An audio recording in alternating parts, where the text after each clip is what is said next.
Family and fellow soldiers, I'm the Professor, and this is the Moment of Truth. Yesterday's briefing brought out a lot of opinions and more than a few denials. There were more than a few people who came and left comments vehemently disagreeing that Latin American culture does have a dominant element of anti-black racism within it. There were a large number who left comments on yesterday's video saying that there are no Latino neo-Nazis, and there's certainly not a culture of anti-black racism in Latin America or in Latino culture, and more than a few who demanded that I prove it. Well, you can call me the cashier because I got the receipts. We can start with Zwarte Piet. For those of you who don't know, Zwarte Piet is a racist tradition that's maintained by the Dutch, where they happily have white people who colonized and oppressed the South Africans running around in blackface openly. Oh, they just have a good old time with it. But Zwarte Piet is not Dutch in origin. In fact, the Dutch say that Zwarte Piet is a Moor from Spain. And the entire point is that he was a helper to Sinterklaas, who English speakers call Santa Claus. So right there, you got a racist tradition that originated in Spain. And that's not all that originated there. This is not the KKK. Well, not the American branch anyway. These are actually Spanish so-called penitents observing what they call Holy Week. They claim that these pointy hats that they wear predate the Klan and have nothing to do with the KKK, and of course the white media trips over its shoelaces to make excuses for this. The white media says that, well, the Klan's costumes are pure white, but the costumes that these Spanish penitents wear come in many colors. So see, there's no Spanish connection. Well, I hate to break it to the white media, but the KKK also wear robes of different colors too. Depending on one's rank in that terrorist organization. They wear green robes, yellow robes, red ones, purple ones, even black ones. So there's something that the KKK has in common with Spanish culture. On a side note, you'll probably see some liars who will try to claim that the Klan didn't even have the conical dunce caps that we know them for until after D.W. Griffith's Birth of a Nation. This is classic white supremacist disinformation. Griffith's Birth of a Nation was made in 1915. This photo of a Klansman is from 1869, shows a Klansman with a club. And this picture is from 1870. Notice the Klansman shown with weird glue-on facial hair. Maybe this is where the so-called Grand Wizard of the KKK came from. And here's an engraving from 1861 called Plan of the Contemplated Murder of John Campbell. It shows a gang of KKK thugs about to hang a white man for being off code. My point is that there are plenty of examples of the Klan wearing pointy conical hats decades before Birth of a Nation. Oh, and one more thing. In Birth of a Nation, the Klan don't wear conical hats. They actually are shown wearing white hoods with a spiked point on them. Those aren't conical hats like the Klan wear. This was D.W. Griffith's take on it. And why this shape in particular, a hood with a spike protruding out of the top of it? I don't know for sure, though I find it interesting that they look like the Pickelhaube helmets that the U.S. military briefly adopted from the Prussians at the end of the 19th century. Here you see a picture showing U.S. enlisted soldiers wearing Pickelhaubes, and to the right is an actual one on a U.S. Marine's helmet. Again, for the people who don't pay much close attention, I'm not saying that this is what inspired Griffith's take on the Klan uniforms, but I think we all know the ties between the U.S. military and these white supremacist organizations are absolutely incestuous. It was the KKK themselves who said that they dress up like that because they're supposed to be the ghosts of dead Confederate soldiers. My point is, the talking points that the white media and other agents of disinformation try to use to miseducate the public about the alleged differences between the Klan's costumes and the attire worn by those Spanish Catholics during Holy Week falls flat simply by doing a Google search. But even so, the white media tells us that there's no connection between the two, and hey, if the white media says it, then it must be true. The Spanish also outright deny any connection between the penitent costumes they wear and the Klan's outfits. The Spanish also deny having a culture of blatant anti-black racism. Well, their denials might hold more weight if it wasn't for the fact that Spain was basically where the slave trade originated, to all intents and purposes, and the Spanish practiced some of the most barbaric and horrifying acts of violence against black people in recorded history. It also brought that same psychopathic anti-black racism to its colonies in the Americas. There have been numerous genocides of black people in Latin America. For example, Argentina considers itself to be a European country in Latin America. They don't consider themselves to be at all like the other brown-skinned nations around them. In fact, in Argentina, they have a saying: Mexicans descend from the Aztecs, Peruvians descend from the Incas, but Argentinians descend from the ships. They boast being a bastion of modernity, but for the last 2 generations at least, their economy has been a revolving door of failure and dysfunction. So far, they've kept themselves from total collapse by relying entirely on IMF funds, but even the IMF is tired of throwing good money after bad, and so Argentina has descended into yet another severe economic crisis. But that's nothing compared to their historical racial crisis. By the late 1700s, 1/3 of Argentina's population was black. And yet today their government says that less than 1% of the population is black. Starting in the 1800s, Argentina began a policy of wholesale genocide against its black population. And that genocide took many forms, and we still see it today. The black population of Argentina was starved and marginalized, though not entirely killed off.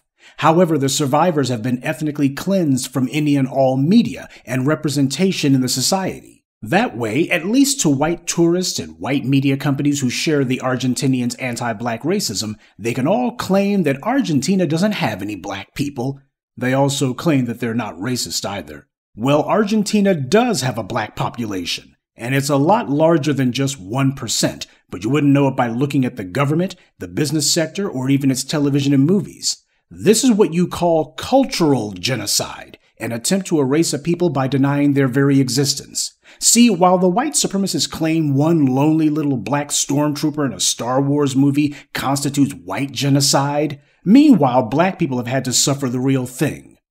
There was also another genocide against the black population in the Dominican Republic under that country's brutal dictator, Rafael Trujillo. He orchestrated a genocidal massacre of black Dominicans in 1937, in which he sent the Dominican military to round up tens of thousands of black Dominicans and kill them outright, and then dump their corpses by the thousands into the appropriately named Massacre River.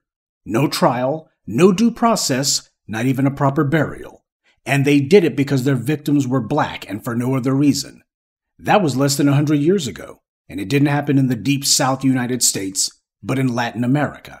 And Argentina's policy of refusing to admit that they have a black population is what every country down there does, from Mexico to Peru to Colombia to Chile to Bolivia to Guatemala to Cuba to Brazil, you name it.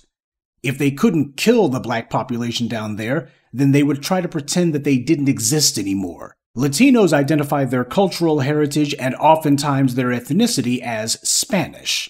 Alexandria Cortez certainly did that, and that's significant because it gets to the very heart of why so many Latinos are neo-Nazis. During the Second World War, Spain was ruled by the vicious dictator Francisco Franco. He told the Western powers that he was going to be neutral during the war, but that wasn't true.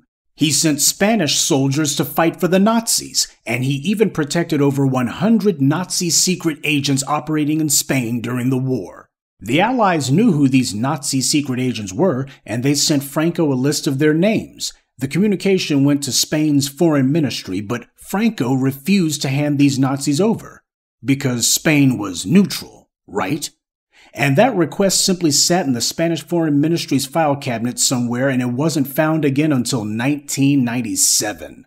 And by the way, these Nazi secret agents weren't some lightweights who just stole a couple of secret documents. These were hardcore Nazi thugs who did things like torturing people, transporting explosives and other war supplies, and worse, like Franz Zacharias, who developed biological weapons for the Nazis. As the Associated Press themselves had to admit, many Nazis fled Germany to Paraguay, Argentina, and other South American countries. Although there is no evidence they fled to nearby Spain, those already in place there helped other Nazis move to Latin America and North America. So yes, Spain was allied with the Nazis. They supported the Nazis, protected the Nazis, and even helped them to escape punishment after the war. The anti-black racism of Latin America didn't begin with the Second World War, though. But Latin America's love affair with the Nazis did. Many of those Nazis went to South America, and not one of those governments down there did a thing to hand them over. The Israelis had to capture and kidnap the Nazis themselves, like they did with Adolf Eichmann in Argentina, or to kill them outright like they did with Herbert Zerker in Uruguay. But those Latin governments didn't help at all. But you see far more expressions of neo-Nazi sentiment in Latin America than you do in modern-day Spain. So the question is, how many of those Latin American countries were themselves allied with or highly sympathetic to the Nazis during the war? There's many places in Latin America that have neo-Nazi organizations, but the biggest hotbed by far seems to be Mexico. Now, there's no Jews for them to go after in any appreciable numbers, but mostly they espouse the idea that they're Spanish, not mestizo, and that they're fighting against moral decay, whatever that is. That's because they don't have any real ethnic enemies to go after. Last year, El País reported on neo-Nazi concerts that take place in Mexico City. Mexico City is the capital of the country. So you got neo-Nazi concerts that are taking place literally in the seat of government. So that means that either the Mexican government has no idea that there's neo-Nazis in Mexico City doing their little jamborees literally right under that government's nose, or it means that this is happening with the full support and approval of the Mexican government. I'll let you make up your own mind on that one. One of the Mexican neo-Nazis said their goal is to create a young, strong, and morally superior nation, first in Mexico and then in the great homeland that is Ibero-America. Sounds a lot like today Guadalajara, tomorrow the world. Now obviously these brown-skinned mestizos are not blonde-haired, blue-eyed, or light-skinned. They're not Aryans or even Europeans. But why are they so in love with swastikas and Nazi flags then? For the same reason you see white supremacists in the North, who neither they nor any of their ancestors have set foot in the South, and yet they fly the Confederate flag. Everyone understands both of those flags to be symbols of aggressive and, most importantly, violent white nationalism. Those flags say that the person who flies them is white and will kill whomever. The neo-Nazi stuff simply reinforces the white supremacist culture that was already extant in Latin America. A lot of Latinos often say that they are Spaniards in the Americas. Well, Spanish people in Spain don't say that. They say the Latinos are people of color, and they don't want to be associated with that. The white media has reported on this, but it's something that doesn't get reported on often. You have the Spanish who will do anything to prove that they are white, and you have the Latinos who will do anything to prove that they're Spanish. That's the dynamic at work here. And we see it here in the U.S. A good example, or rather a bad one, was Ricardo Lopez. He was a Latino born in Uruguay, and he was obsessed with the Icelandic singer Björk. Well, actually, his fixation with her went way beyond mere obsession. He convinced himself that she was in love with him, but that she didn't respond to his love letters because she was just playing hard to get. But then things took a turn for the worse when Lopez found out that Björk was in a relationship with a black singer/rapper/DJ named Goldie. And that one revelation sent this already unstable loon spiraling over the edge at warp speed. Lopez made a series of extremely bizarre videos, often using racial slurs to describe how much he hated Goldie.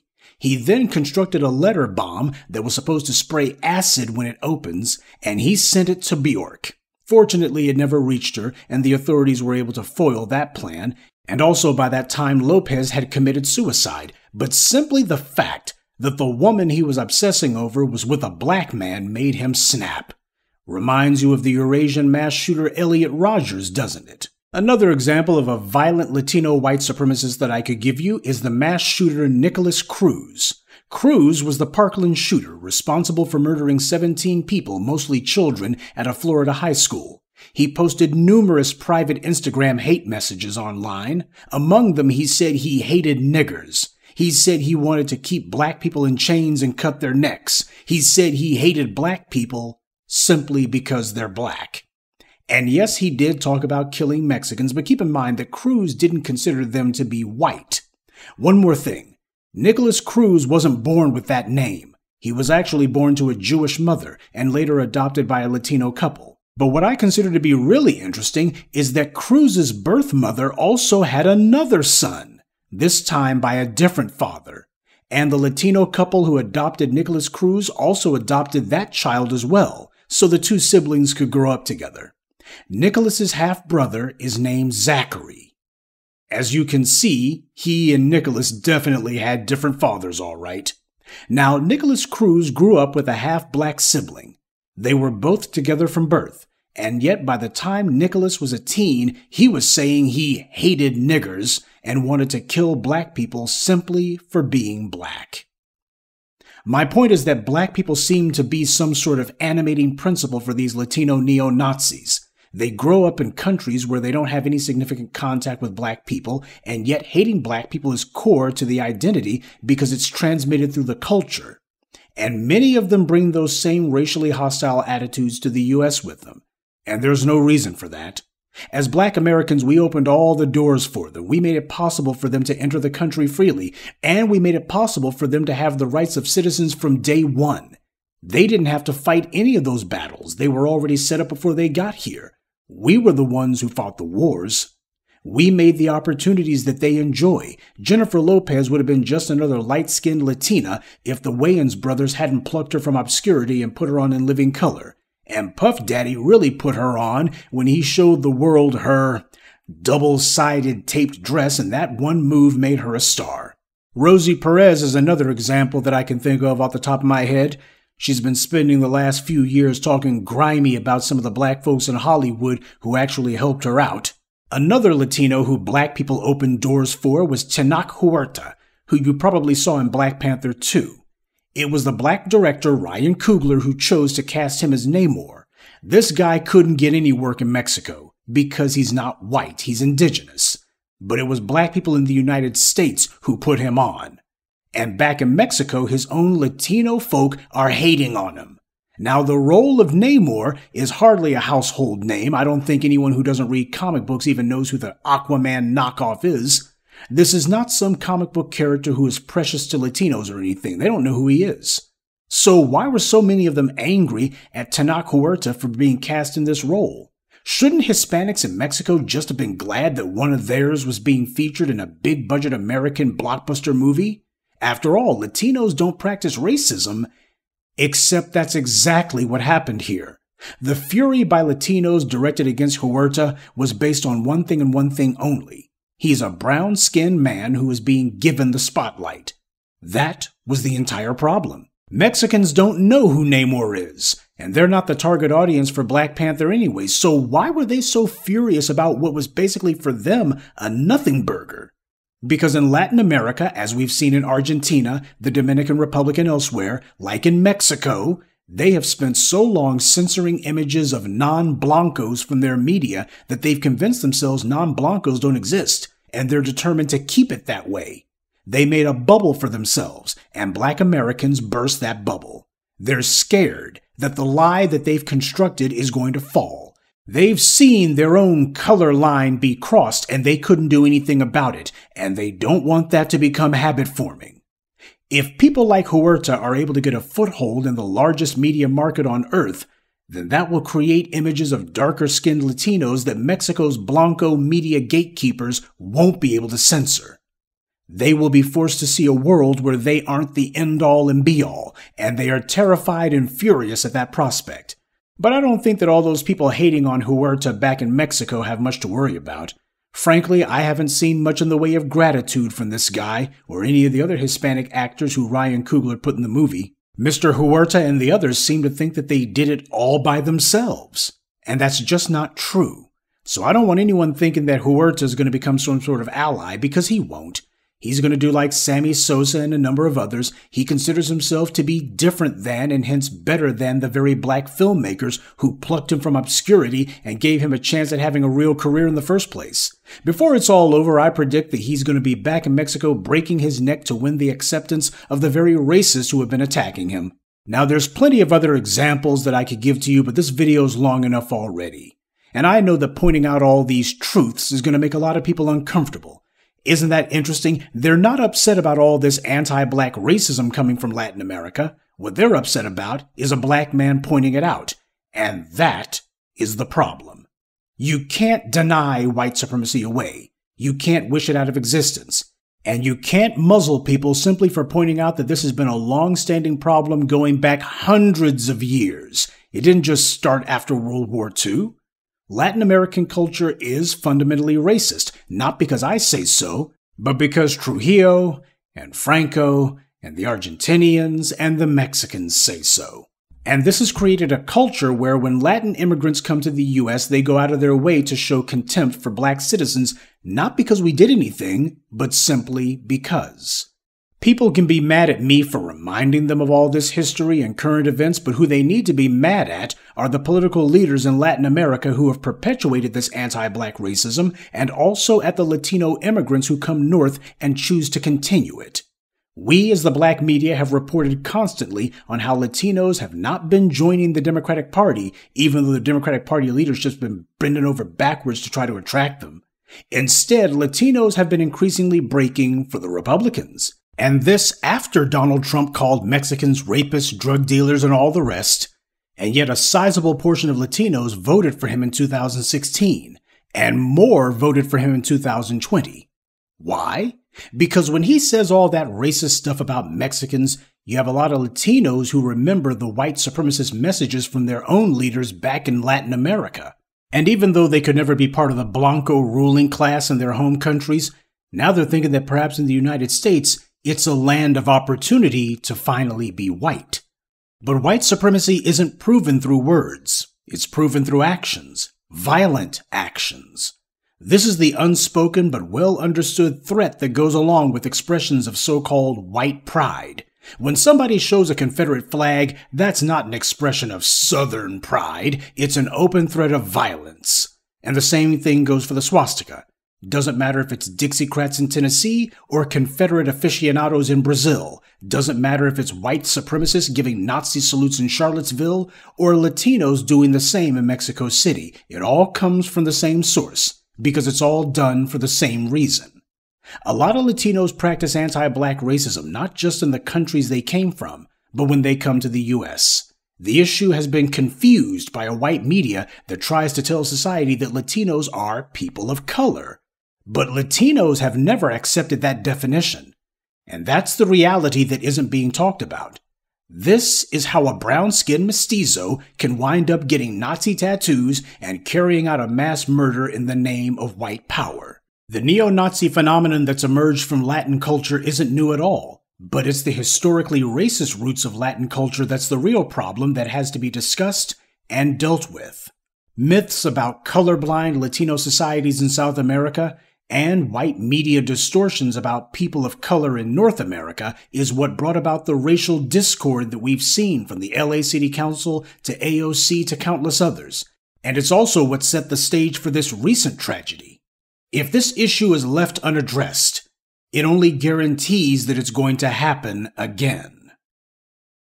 Good day, and be one.